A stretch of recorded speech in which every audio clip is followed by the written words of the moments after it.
Aujourd'hui, à Plein Potentiel, j'ai le bonheur d'accueillir Angélique Cournoyer. Salut Angélique. Allô, Andréane. On s'est rencontrés il y a quelques mois déjà. J'ai fait appel à tes services. Ouais. Tu es naturopathe agréée. Puis je pense que c'était essentiel pour moi qu'on prenne le temps de discuter parce que, premièrement, ma rencontre avec toi, ça a changé ma vie de plusieurs manières. Arrête. Puis on a eu la chance aussi de travailler ensemble sur d'autres projets par la suite. Fait que bienvenue à Plein Potentiel. Beaucoup. Merci de m'accueillir. Comme je l'ai mentionné, tu es naturopathe agréée. Comment ça s'est présenté dans ta vie? En fait, je me suis toujours intéressée comme à l'humain en général. J'ai toujours voulu aider l'humain. Fait que j'étais en psychologie à l'université quand il y a une personne proche de moi, une femme qui avait le cancer qui est décédée. Puis, c'est vraiment à ce moment-là où je me suis dit, j'aime beaucoup la psychologie, j'adore le cerveau, puis j'avais envie, en fait, d'aider plus, de voir le corps au complet dans son ensemble. Surtout à l'université, il y avait un cours de biologie qui disait que 90% de la sérotonine était fait au niveau du microbiote intestinal. Fait que là, je me suis dit, pourquoi seulement isoler le cerveau quand on peut voir plus grand? Puis, c'est la femme, en fait, qui est décédée proche de moi qui m'a un peu amené tout ce qui est le côté holistique, les plantes, l'alimentation. Puis c'est quelqu'un qui avait un gros background en sciences. Puis elle a quand même fait tous ses traitements conventionnels. Puis elle a ajouté à ça des changements d'habitude de vie. Fait que ça m'a comme un petit peu... J'étais un peu sous le choc quand elle est décédée, puis j'ai comme remis sur pause la psychologie, puis je me suis dit, qu'est-ce que j'ai envie de faire réellement? Puis j'avais plus envie de voir le corps dans son ensemble que d'isoler seulement le cerveau. Fait que c'est là où j'ai commencé à m'intéresser à la naturopathie. Ouais. Puis en gros, en résumé, la naturopathie, ça touche à quel domaine? Puis comment est-ce qu'on devient naturopathe? Au Québec, c'est différent que dans les autres provinces au Canada, en Ontario, au Manitoba, en Alberta, en Colombie-Britannique, c'est toutes des provinces qui ont encadré la naturopathie, donc ils ont un ordre professionnel. C'est un cours qui est donné à l'université, fait que tu es docteur en naturopathie. Au Québec, c'est différent, c'est pas encore reconnu, donc ça fait en sorte que la profession est pas encadrée de façon suffisante. Fait que il y a une panoplie de naturopathes au Québec. Il y en a qui font des soins énergétiques, il y en a d'autres qui ont des formations. En fait, les formations peuvent aller de 3 jours, 3 mois à 3 ans, puis on peut être naturopathe au Québec. Fait que ça fait en sorte que le terme, la profession n'a pas toujours la même connotation chez les gens. Oui, exact. Fait qu'on peut entendre toutes sortes d'histoires sur la naturopathie. Pour ma part, j'ai fait mon cours à l'ESNQ, qui est une des 2 écoles là, au Québec qui ont la plus grande formation pour la naturopathie. Donc, c'était un cours de 4 ans dans une école privée à Montréal. Puis, c'est là où j'ai fait mon cours, Ouais. Puis, aujourd'hui, comment tu l'appliques? Tu travailles dans une clinique? Oui, je travaille dans 3 cliniques, sur la Rive-Sud. Fait que c'est vraiment des consultations 1 à 1. Donc, avec mes clientes, on va vraiment voir tout l'ensemble, en fait, de leur motif de consultation. Puis souvent, en naturopathie, les gens vont arriver avec un inconfort, un symptôme, un nouveau diagnostic. Moi, ce qui m'intéresse, c'est pas nécessairement le symptôme. Le symptôme, c'est le médecin qui va le diagnostiquer, le traiter. Puis moi, c'est plus la partie d'aller voir, en fait, comment le corps s'est rendu à avoir un déséquilibre pour apporté un inconfort. Donc, on va aller plus travailler au niveau de l'hygiène de vie. On va voir le sommeil, les habitudes alimentaires, l'activité physique, la gestion du stress aussi. Donc, ça va plus être de la consultation 1 à 1. Ouais, puis est-ce que les naturaux sont naturopathes? Mais on peut dire oui. Naturaux pour les intimes. Oui. Est-ce qu'ils sont amenés à travailler avec des professionnels de la santé, là, comme des médecins, des nutritionnistes, tu sais, même d'un point de vue physique, des physiothérapeutes, des pharmaciens, etc.? Ça l'est, oui et non. De plus en plus, je trouve dans ma pratique, quand que je demande aux gens par qui ils ont été référés, mes clients, il y a de plus en plus de gens qui sont référés par leur médecin, justement. Fait que leur médecin va, juste comme j'ai dit, va traiter le symptôme, mais tout ce qui est habitude de vie, c'est un peu...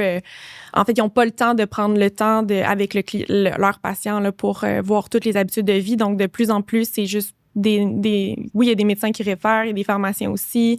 Puis physio, entre nous, ostéo, on se réfère pour la naturo.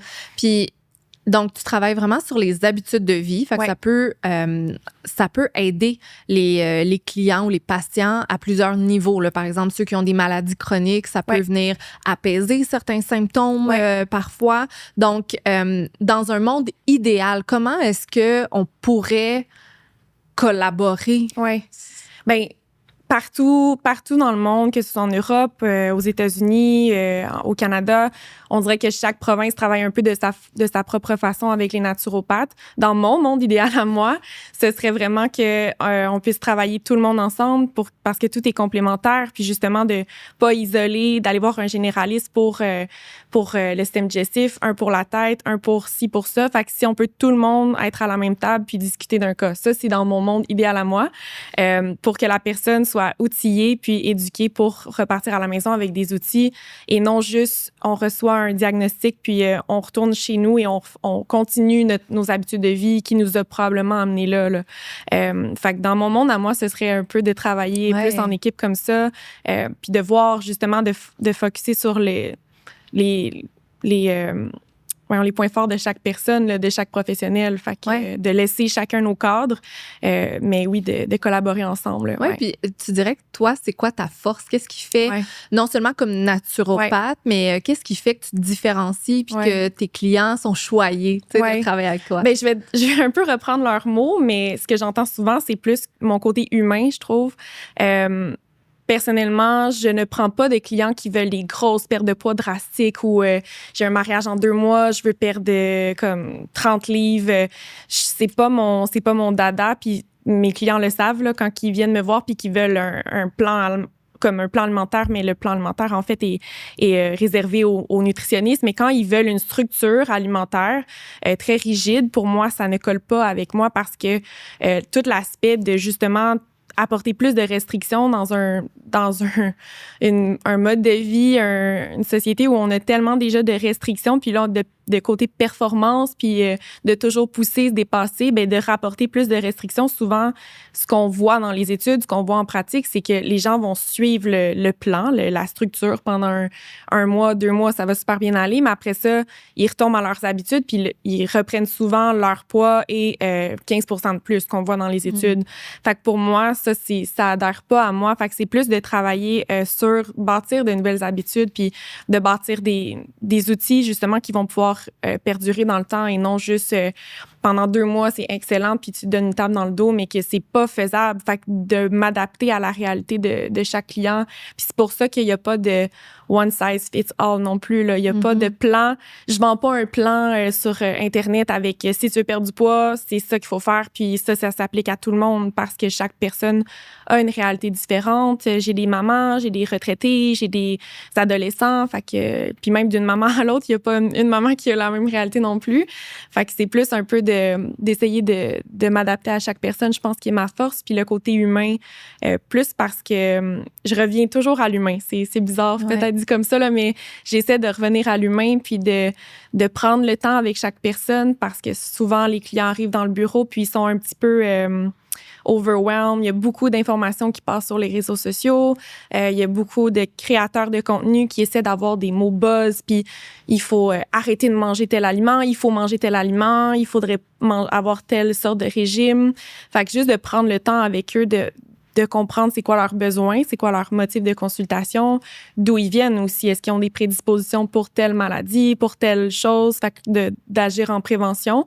Puis, juste d'être à l'écoute de leurs besoins puis de leur fournir des outils selon ce qu'ils ont besoin. Fait que... Ouais, et puis tout ça dans une approche bienveillante, holistique. Ouais. Pour celles qui sont peut-être moins familières avec cette approche-là, tu sais, c'est quoi une approche holistique?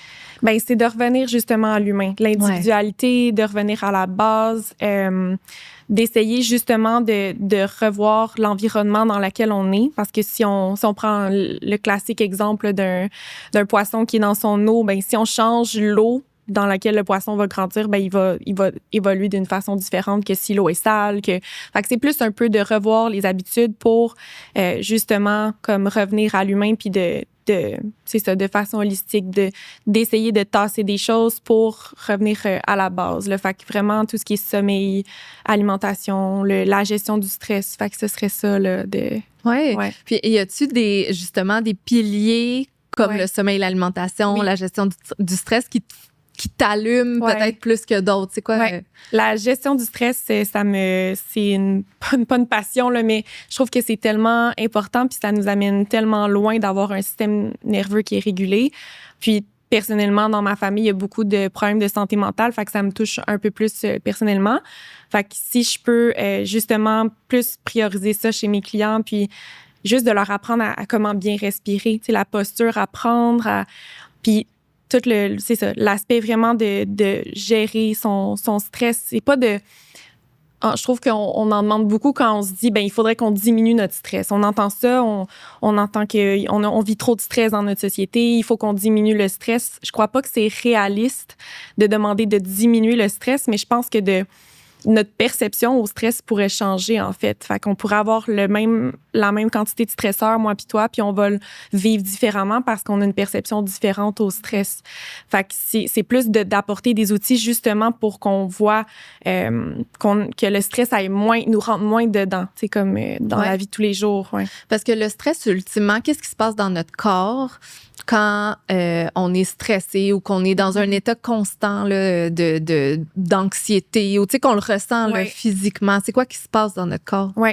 Il y a des gens qui vont le sentir plus au niveau cognitif. Il y a des gens qui vont le sentir plus un stress physique, fait que des palpitations cardiaques, un mal de ventre, des choses comme ça. En gros, le stress est géré par le cortisol, fait que le cortisol qui est produit par nos glandes surrénales. Cortisol, c'est un des mots buzz en ce moment là, sur les réseaux sociaux.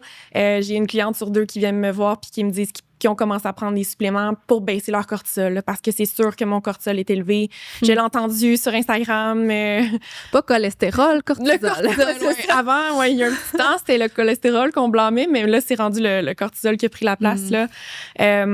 Puis je trouve qu'on est bon pour trouver, pour cibler, comme pointer du doigt sur c'est qui le méchant là, dans la gang. Puis le cortisol a le dos large en ce moment. Mais ça reste qu'on en a besoin. C'est une hormone de survie. C'est l'hormone qui fait en sorte qu'on est là aujourd'hui, tu sais, qu'on a pu s'adapter, qu'on a pu... justement gérer le fait qu'on se faisait poursuivre par des animaux et tout. Fait que on lui doit beaucoup.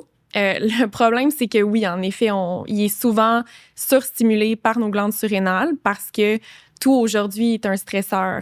Qu'on écoute un film d'horreur ou qu'on a une conversation, on chicane, quoi que ce soit, le cholestérol, le cortisol va toujours être sécrété un petit peu. Puis c'est bien, il est là pour nous défendre parce que lui, il pense qu'on est en survie, tu sais. Mais oui, le fait qu'il soit continuellement, de façon chronique, toujours un petit peu là, ça peut apporter à des répercussions là, plus tard. Fait que, Puis des gens qui souffrent de stress chronique, tu dirais que c'est quel pourcentage de la population? C'est une bonne question. Puis je pense que ça pourrait varier d'une personne à l'autre, comme je parlais de la perception au stress. Fait qu'est-ce que on pourrait vivre les deux du stress chronique, mais on le gérerait pas de la même façon. Fait que le pourcentage serait difficile à dire. Là. Dans mon bureau, c'est... des gens qui définiraient, mettons, qui ont du stress chronique, je pense que ce serait 8 personnes sur 10 à ce point-là. Puis je pose dans mon questionnaire la question là, de sur 10, à combien vous évaluez votre stress. Puis des gens qui ont un stress en bas de 7 sur 10, il n'y en a pas beaucoup. Là. Fait que je suis toujours surprise. Fait que c'est pour ça que j'essaie de me positionner plus sur la perception au stress que sur la quantité de stress. D'ailleurs, c'est pour ça aussi, moi, que je suis allée te voir. C'est que j'avais l'impression que mon niveau de stress était tout le temps ici. Tu sais, à cause, de tous les stimuli qu'on a dans le quotidien.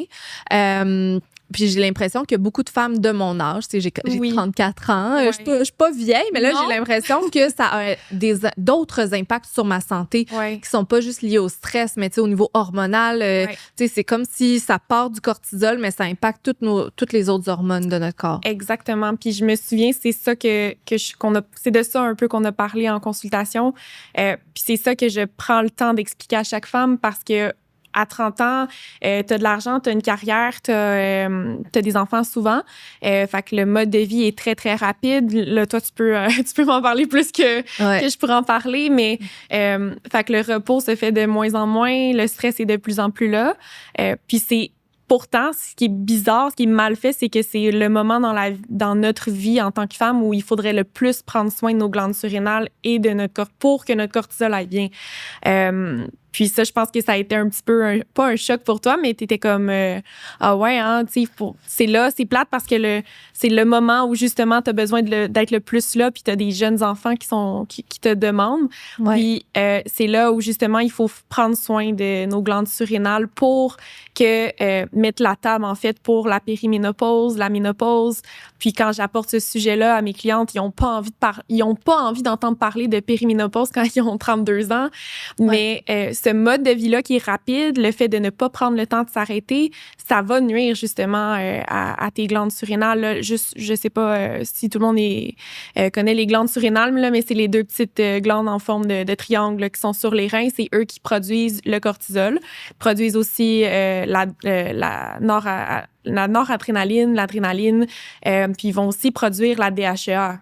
La DHEA, c'est la mère de nos hormones. C'est elle qui va agir comme précurseur pour faire l'estrogène, les hormones androgènes. Donc, quand on arrive vers la quarantaine, que nos fonctions ovariennes commencent à ralentir, à diminuer, bien, notre corps va se fier, va donner le relais, en fait, à nos glandes surrénales pour produire la DHEA pour qu'elles produisent nos hormones sexuelles. Fait que c'est pour ça que c'est important d'en prendre soin dans la trentaine, parce que si on arrive fin trentaine, début quarantaine, avec des glandes surrénales qui sont épuisées, puis un cortisol qui est à terre, bien là, on voit plus d'inconfort comme des bouffées de chaleur, des problèmes de sommeil, les mood swings, les changements d'humeur. Fait que c'est pour ça que c'est important pour moi de ne pas les mettre de côté. Puis oui, on sent qu'on a de l'énergie dans la trentaine, puis on roule souvent sur 3 cafés par jour. Puis ouais, puis on se dit on est capable d'en prendre. Oui, tu sais, c'est le moment, on hustle exact. Un peu. Ah ouais, exactement. Mm-hmm. Mais c'est là aussi où c'est plate, mais il faut comme faire attention à ces glandes-là, il faut en prendre soin. Ouais. Puis comment on en prend soin? Pour moi, il y a 2 volets, en fait, pour la gestion du stress. Il y a la gestion du stress qui est super importante parce qu'on va produire moins de cortisol, on va en libérer moins. Il y a aussi tout le fait de, justement, les 3 cafés qu'on prend par jour parce qu'on n'a pas dormi, parce que les enfants se sont réveillés pendant la nuit. On n'a pas d'énergie quand on se lève le matin, probablement parce que nos glandes surrénales commencent à être de plus en plus fatiguées. Fait que c'est difficile pour eux pour ces glandes-là d'en produire le matin. Puis le cortisol, on l'aime parce qu'il nous aide justement à se lever du lit le matin. Tu sais, les gens qui sont en épuisement ou qui sont fatigués, la fatigue chronique, ils ne sont pas capables de sortir du lit le matin, entre autres parce que le cortisol n'est pas assez élevé là, au moment du réveil. Ouais. Fait que c'est pour ça qu'on a dormi une nuit on n'a pas beaucoup dormi la nuit, on se lève, le réveil est difficile, on va prendre 3 cafés dans la journée pour compenser. Ensuite de ça, on sera pas capable de dormir parce que le dernier qu'on va avoir pris va avoir été à 6 heures le soir. Fait que c'est ça, cette roue-là, ça, c'est le pire cauchemar pour un film d'horreur en périménopause et en ménopause. Ah ouais. Fait que mais en même temps, comme tu dis, on veut hustle, on veut être là pour nos enfants, on fait des activités parascolaires, puis là, par-dessus ça, on veut se sentir belle, on veut se sentir bien dans notre peau, fait que on va se booker 5 cours de CrossFit dans la semaine, fait que d'écouter son cycle hormonal va être super important. Puis d'essayer de voir les différences dans chaque phase, ce que notre corps a besoin dans chaque phase, parce que ça varie d'une phase à l'autre. Dans la phase folliculaire, en début de cycle, on a nos menstruations, il faut ralentir. Là, c'est là où le corps va avoir besoin de manger plus de glucides. Après ça, fait que les mouvements dans cette phase-là, ils vont être plus slow, plus de marche. Après ça, ben là, la phase folliculaire, on a plus d'énergie. Fait que là, on peut le faire, notre cours de CrossFit. On peut veiller plus tard un soir puis boire une coupe de vin. Là, le corps va mieux le recevoir. Puis après son ovule, là, ça, c'est la cerise sur le sundae. Là, c'est le meilleur moment dans notre mois. Puis après ça, en phase lutéale, qui est la phase qui est la plus problématique, je trouve, chez mes clientes, puis que je vois de plus en plus, c'est qu'on veut continuer de maintenir ce rythme-là qu'on avait en début de cycle, puis qu'on se sentait super bien, mais il y a il y a un gros crash souvent entre l'ovulation et la phase lutéale. J'ai des femmes qui me disent, je me sens ovulée, puis le lendemain matin, là, je ne veux pas me lever du lit, je veux pas parler à mon conjoint, les enfants me tapent ses nerfs, j'ai pas le goût d'aller m'entraîner, puis là, ça dure pendant 2 semaines. Fait que là, au final, ils viennent me voir puis ils me disent, là, moi, je capote un peu parce qu'il y a 2 semaines sur 4 que je me sens pas moi-même, que j'ai pas envie d'aller travailler et tout. Fait que c'est là où, justement, de plus écouter nos besoins dans chaque phase, puis d'un peu d'honorer là, ce cycle hormonal qu'on a, parce que c'en est une force. On parle souvent du cycle hormonal des hommes, puis qui ont un cycle hormonal de 24 heures. Ils se réveillent toujours avec la testostérone à chaque matin neuf, fait qu'ils sont chanceux, mais nous, ça vient avec un côté, qu'un côté plus maternel, avec le fait d'être proche de nos émotions, de plus répondre à nos besoins, comme si on est capable de répondre aux besoins d'un enfant.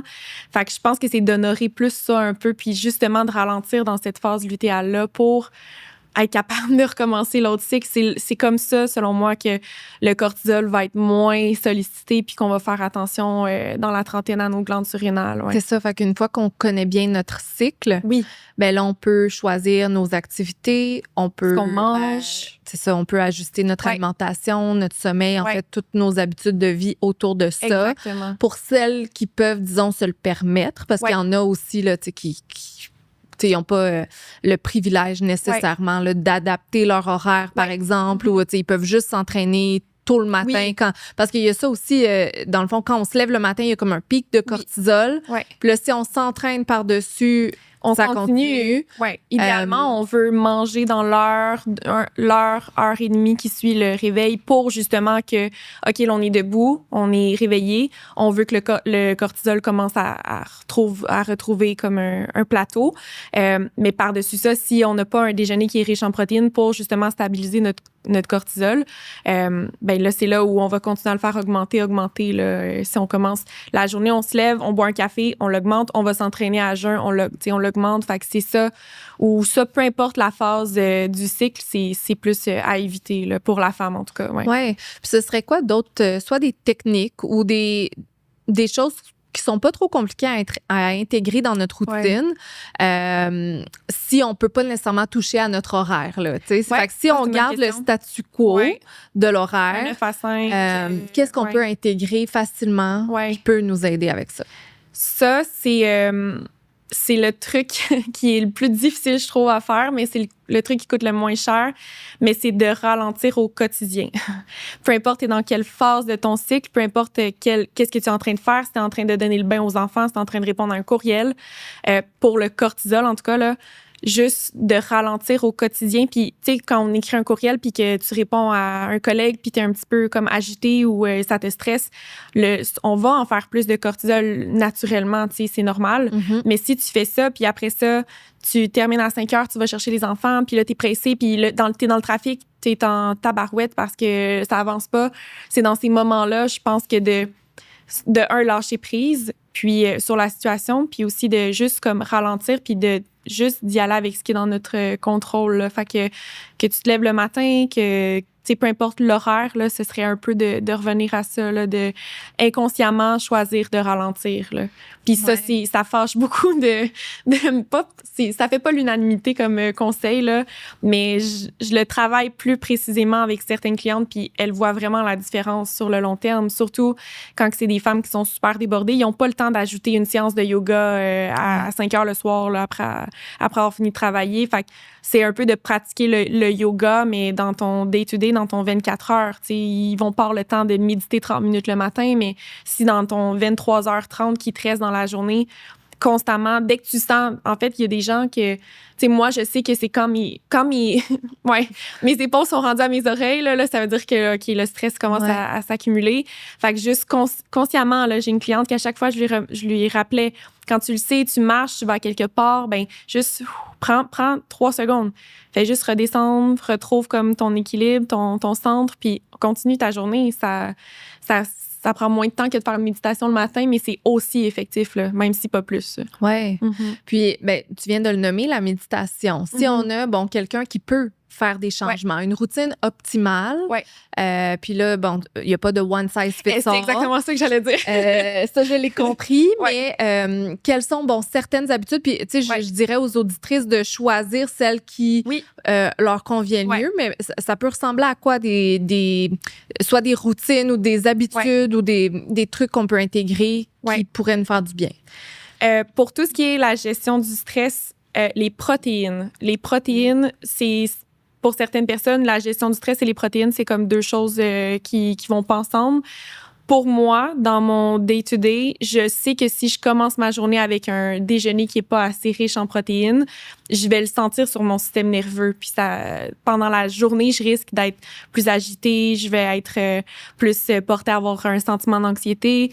Fait que protéines, commencer le déjeuner avec suffisamment de protéines, là, ça, ce serait la première chose le matin à faire. Ça ressemble à quoi? Un déjeuner type? Exemple, toi, ton déjeuner type. Oui. J'aime beaucoup me faire un pudding de chia avec des egg bites que j'aime appeler. Là, on fait un mélange à omelette, puis on fait cuire ça dans des moules à muffins. J'aime la simplicité. J'aime pas ça. J'ai pas 1 heure le matin. Je pourrais le prendre, 1 heure. En fait, c'est pas vrai. Je ne priorise pas 1 heure le matin pour me cuisiner une omelette. Donc, je préfère justement le dimanche, je me fais une quantité. Puis, pour moi, c'est important pour mon système nerveux, pour me sentir régulée, que j'aille mon déjeuner protéiné qui m'attend, que je sais que peu importe si j'ai un meeting, j'ai une consultation le matin, je vais pouvoir le prioriser. Fait que ça, ce serait le truc numéro 1. Là. Puis, si possible, de prendre son café, une source de caféine avec le déjeuner ou après, et non à jeun le matin. Fait que comme on a parlé du cortisol, on fait juste l'augmenter tranquillement. Fait que ça, pour moi, c'est la première chose que je fais en me levant pour me sentir comme en contrôle, puis mon système nerveux qui soit plus régulé. Sinon, j'ai eu une passe où j'aimais beaucoup la méditation. Je trouve que ça aide justement à faire le vide dans la... ça travaille à faire le vide dans la tête parce que j'ai des clientes qui me disent, je l'essaye, puis moi, c'est juste tout se met à popper là, dans ma tête. Fait que pour certains moments, je trouve que la méditation, c'est bien. Sinon, si c'est plus, on se sent activé par une situation, on revient du travail où notre conjoint a dit telle chose, ça nous a comme déclenché quelque chose, on sent que notre système nerveux est activé. J'adore le tapping. C'est la technique de libération émotionnelle. Ça se base sur les principes de la médecine traditionnelle chinoise avec l'acupuncture. Donc, c'est le fait de tapoter, en fait, sur différents points sur nous pour aider justement à libérer des émotions, à les vivre et à les libérer. Fait que quand on est activé, c'est pas là où j'ai envie d'aller m'asseoir pendant 20 minutes et méditer. Tu sais, c'est pas là où je suis comme, oui, ça va bien aller, je vais être zen. Non, là, je suis juste activée. Fait que ça, c'est un bon truc. On a comme les deux options. Puis ce que j'aime beaucoup avec le tapping, c'est que il y a un petit monsieur charmant sur YouTube, là, si on peut le plugger, s'il vous plaît. Je vais mettre le lien. Tu m'enverras le lien, je vais le mettre dans la description. Oui, je pense qu'on avait parlé, mais c'est Brad Yates sur YouTube, qui c'est un petit charmant monsieur là, qui fait des petites vidéos, puis il dit une phrase, fait qu'il faut tapoter des points sur notre corps, puis on répète la phrase après lui. Fait que ça te demande pas de réfléchir, ça te demande pas de mettre ton cerveau. Oui, ça te permet de mettre ton cerveau à off, mais justement, tu le laisses parler, puis souvent, c'est en lien avec le sujet qui est marqué dans la description, là. Fait que peu importe quand il m'arrive quelque chose, souvent, je marque son nom sur YouTube avec ce qui m'arrive, puis il y a toujours une vidéo. Fait que on l'aime bien, lui, Y a-tu des points comme j'ai comme l'impression... c'est ça. En dessous, puis pour celles qui nous écoutent pas en vidéo, là, mais en dessous de l'auriculaire, vraiment sur le côté de la main, j'ai vu beaucoup de vidéos. Fait que des fois, ça, c'est juste simple. De le faire, c'est ça, juste d'aller tapoter là, ou encore, je pense, au niveau de la poitrine aussi. Bon, il y a plein d'endroits, mais quelque chose que si tu es dans la situation maintenant, puis tu peux pas... Tu peux pas écouter une vidéo YouTube. C'est ça, il y a comme... Fait que ça, c'est vraiment intéressant. Puis en fait, en quoi ça vient... C'est des points d'acupression, dans le fond. Oui, fait que c'est lié avec justement là, certaines émotions, certains points qu'on veut travailler en médecine traditionnelle chinoise. Puis c'est vraiment pour libérer les émotions. Fait que que si on vit une situation maintenant, ça peut être un réflexe là, à adopter. Que le conjoint nous dit, non, pourquoi tu t'en fais pour ça? Mais quand nous, ça sais, nous, on est comme, non, ça m'a activé la situation, puis on a besoin comme de le process un peu, là, ça aide, ouais. Ouais. Est-ce que toi, tu fais du journaling? Est-ce que ça fait partie de ta vie? Parce qu'on en entend beaucoup parler. Moi, c'est quelque chose qui fonctionne bien pour moi. J'ai pas réussi encore à l'adopter au quotidien. Souvent, je vais le faire quand j'en ai vraiment besoin. Tu sais, j'ai comme quelque chose à sortir. Ça fait pas partie de ma routine quotidienne, mais ça me fait tellement du bien chaque fois. Est-ce que c'est quelque chose que tu fais aussi? Oui, puis j'ai commencé un livre il y a un mois, puis dans le livre, il y a 2 devoirs à faire, là, c'est un peu en lien avec la créativité. Un des 2 devoirs, c'est d'écrire 3 pages dans son journal à chaque matin. La première chose à faire au réveil. Puis c'est ce que je fais depuis un mois. Ça demande énormément de discipline, mais c'est la chose la plus libératrice, honnêtement, de commencer sa journée avec autre chose qu'un écran, qu'un café. Fait que je mets mon téléphone cellulaire, il dort dans une autre pièce, puis j'ai mon journal à côté de moi et c'est la première chose que je fais là, le matin. Puis souvent, tu sais, l'objectif de journaling, il y a plusieurs façons de le faire. Il y a plusieurs techniques. Moi, la technique qui fonctionne, c'est un peu du mind dump qu'on appelle. Fait qu'un peu, tu pitches un peu comment tu te sens, qu'est-ce que tu vis en ce moment.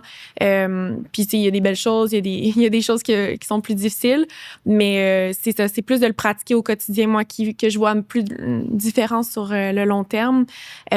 Puis, c'est souvent avec mes clientes, en fait, qui ont de la difficulté à dormir le soir. Des fois, ça peut être une question de cortisol, là, que le cortisol est pas supposé être élevé le soir. Fait que le cortisol, quand le soleil se met à se coucher, ben le cortisol, lui, il va diminuer. Puis l'hormone qui est le contraire, en fait, qui est antagoniste, c'est la mélatonine. Fait que quand le cortisol diminue, la mélatonine va augmenter naturellement. Le fait qu'on a des grosses lumières à la maison qui sont en haut de nos têtes ou juste qu'on a nos écrans, on écoute la télé avant de se coucher, ça fait en sorte que le cortisol va rester élevé plus longtemps que s'il se couchait à 9 heures le soir là, en été.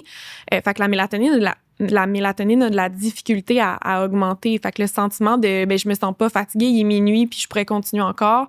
Mais si on enlevait les écrans, souvent ça règle ce problème. La lumière artificielle, si on allait prendre une marche au coucher du soleil, ça donnerait le signal à notre cerveau, par exemple. Oui, exactement. Ou même chose le matin, d'aller à l'extérieur. C'est quelque chose que je lis beaucoup, que je vois beaucoup, en fait. Là, c'est ça, c'est d'aller à l'extérieur pour vraiment réguler notre... rythme circadien. Oui, exactement, avec le soleil. Là, l'été, le soleil se couche plus tard, mais quand même, la lumière, notre corps, il comprend que c'est la fin de la journée. Là. Exact. Puis le lien où je voulais en venir avec ça, c'est que d'écrire dans un journal, pour moi, depuis que je fais ça, je dors mieux le soir. Puis là, quand j'ai des clientes qui viennent me voir puis qui me disent, le hamster, je sais pas si tu as déjà entendu parler du hamster le soir, là, le hamster qui te réveille, le hamster qui tourne, mes clientes m'en parlent souvent. Puis je me suis rendu compte que si le seul moment, en fait, si tu t'accordes pas de moment dans la journée pour être avec toi-même en silence, avec tes pensées, à faire un peu le bilan de ta journée, qu'est-ce qui est arrivé aujourd'hui, mon collègue il est arrivé telle chose, les enfants, bref, juste de s'asseoir puis de faire comme un bilan. Si on le fait pas dans la journée, puis que le seul moment où on est en silence, qu'on n'a pas notre téléphone, les réseaux sociaux, c'est quand on met la tête sur l'oreiller, c'est normal que le hamster, on a des choses là, qui se sont passées dans la journée, puis si on n'en a pas pris compte dans la journée, dans le moment, c'est sûr que ça va t'empêcher de dormir le soir. Fait qu'il y a beaucoup... je l'utilise souvent, en fait, avec mes clientes, là, d'écrire dans un journal, puis pour certaines, puis là, je dis ça à des clientes de 20 ans et à des clientes de 70 ans, là, fait que... Pour les deux, l'expérience est vraiment différente, mais on dirait qu'on veut une technique, on veut, dis-moi quoi écrire, c'est quoi, faut que j'écrive, le côté performer n'est pas supposé se retrouver dans un journal, là. Tu peux écrire n'importe quoi, ça peut être, il fait beau ce soir, j'ai mangé du spaghetti, j'étais heureuse, ça peut être n'importe quoi, fait que juste de commencer à pratiquer cet exercice-là, puis d'écrire un peu comment on se sent, juste ça va ça va mettre la table pour qu'on soit plus capable un peu d'analyser comment on s'est senti dans la journée, puis que le moment où on va se mettre la tête sur l'oreiller, ça va être vraiment pour dormir, parce qu'on va avoir pris ce temps-là dans la journée pour comme se déposer, prendre du recul, puis sortir ces idées-là. Exact. comme si on n'a plus besoin d'y penser quand c'est le moment d'aller se coucher. Ouais. Ça, c'est des techniques, tu sais, plus, je vais appeler ça manuelles, là, dans le sens où, tu sais, consciente. Oui, consciente. Consciente. Mais de manière comme au niveau du subconscient ou qu'est-ce qui peut être fait comme travail pour mieux gérer notre stress? Puis c'est ce que je rappelle à tout le monde, c'est que même si on prend 10 minutes pour écrire dans notre journal, puis là, on écrit des affirmations positives. Je suis intelligente, ma journée va bien aller, ça va bien se passer le podcast, mais si on écrit tout ça pendant 10 minutes, puis que le reste de la journée, ben notre discours interne est difficile et rough, ben le 10 minutes de conscience qu'on a pris va pas servir à grand-chose pour le reste de la journée, tu sais. C'est comme j'ai pas de comparaison là, mais ce sera pas assez pour justement prendre le dessus sur tout notre restant de journée quand on se le dit pas à voix haute, tu sais. Ouais, ben c'est un peu comme quand on va au gym, mais qu'après c'est quand on dit you can't out-train bad nutrition, là, exactement. Fait que tu peux pas aller au gym si tu manges pas bien, ben tu peux, mais dans le sens tu peux pas t'attendre à avoir autant de résultats si tu t'alimentes pas de la bonne manière. Là, c'est un peu la même chose. Tu peux pas t'attendre à diminuer ton niveau de stress si dans ton quotidien tu poses pas des actions. Exactement. Fait que c'est beau de méditer, c'est beau de faire des respirations conscientes pendant 10 minutes, mais si le reste de la journée, tu respires seulement avec juste le haut des poumons, là, ben là, ça va justement mettre en place ton système nerveux pour pas être régulé là, pour le restant de la journée. Ben justement, puis je terminerai peut-être là-dessus, l'importance de la respiration. Parce que souvent, quand je ressens de l'anxiété, c'est ça. Mon symptôme personnel, comment je le ressens, c'est j'ai de la misère à respirer, je sens que c'est lourd. Puis je pense qu'il y a beaucoup de gens aussi qui le ressentent de cette manière-là. Fait que l'importance de la respiration, puis comment bien respirer? Oui. Comment bien respirer? C'est tellement personnel à chaque personne parce que justement, quand on vit un stress, on le vit pas tout de la même façon. Il y en a que c'est très physique, il y en a que c'est vraiment plus cognitif. Fait qu'ils le sentent pas au niveau physique, là. Puis leur respiration, probablement qu'elle est plus stable et plus calme. Il y en a que c'est leur fréquence cardiaque qui va élever. Pour la respiration, ce serait idéalement de ne pas respirer en élevant les épaules. Fait que plus de respirer avec le ventre, le bas du ventre. Fait qu'il faut qu'on sente c'est comme ça qu'on remplit nos poumons, là. Quand le ventre, on essaie d'aller le plus loin possible, puis de revenir. Fait que c'est de respirer avec le ventre et non avec juste la cage thoracique, là. Fait que le haut du corps. Fait que juste ça va aider à activer le nerf vague, qui est le nerf qui s'occupe de réguler justement le système nerveux. Puis c'est ça. Fait que plus de respirer avec le ventre le plus possible, puis de ralentir encore. C'est mon mot, là, de ralentir au quotidien. Pas juste quand on médite, pas juste quand on écrit dans un journal. Fait que c'est plus au quotidien, là, ouais. Oui, ben c'est tellement plein de conseils, puis il y en aurait d'autres, tu sais, qu'on pourrait implémenter. Puis en fait, on va avoir la chance de se reparler de plein d'autres sujets. Puis j'ai l'impression que le sujet de la gestion du stress va revenir. Tu sais, quand on va parler de santé hormonale, de ménopause, etc., tout ça est intimement lié. Exact. Mais déjà, je pense que ça nous donne des bons conseils déjà appliqués pour celles qui peut-être sentent là, que elles vivent avec un stress qui est constant. Ben déjà, d'essayer ces trucs-là. Puis si on voit que ça fonctionne pas, ben c'est là qu'on peut faire appel à une naturo. Oui. Donc, pour celles qui aimeraient en savoir plus, parce qu'en plus, non seulement ça, mais tu mets aussi beaucoup de contenu éducatif sur tes médias sociaux, t'en partages dans les stories. Donc, comment est-ce qu'on peut soit prendre contact avec toi ou te trouver? Sur mon site internet, Angélique Cournoyer, NDA, si je me trompe pas. Fait que j'offre des consultations dans 3 cliniques sur la Rive-Sud, puis en Zoom. Donc, si on veut aller plus approfondir, ça va me faire plaisir d'accompagner. Là, c'est ce que j'aime faire. Mais avec ce genre de podcast-là, avec ces plateformes-là, ce qui est le fun, c'est d'aller justement offrir des conseils pour plusieurs femmes, là. Fait que c'est plus accessible, oui. De rendre ça accessible. Ben c'est ça, je pense, là, on peut en parler en général, mais tu l'as nommé, puis je terminerai là-dessus, mais c'est pas one size fits all. Puis c'est ça, en fait, que moi, j'ai adoré de ma consultation avec toi quand j'ai fait appel à tes services, c'est que, ben, on avait 1 heure, même plus, je pense, pour la première consultation ensemble, où est-ce que tu as pris le temps de m'écouter, puis ça revient au côté humain, encore une fois. Fait que je pense que c'est le fun, puis comme je le nommais, tu sais, moi, ça a changé ma vie, là, ça m'a donné non seulement des outils, mais aussi, tu sais, une perception globale de ma santé, puis comment mes habitudes de vie ont un impact. Je pense que c'est ça, un peu ta mission à travers ça. Donc, merci Angélique d'être passée au studio, puis on se revoit très bientôt. Oui, merci. Salut.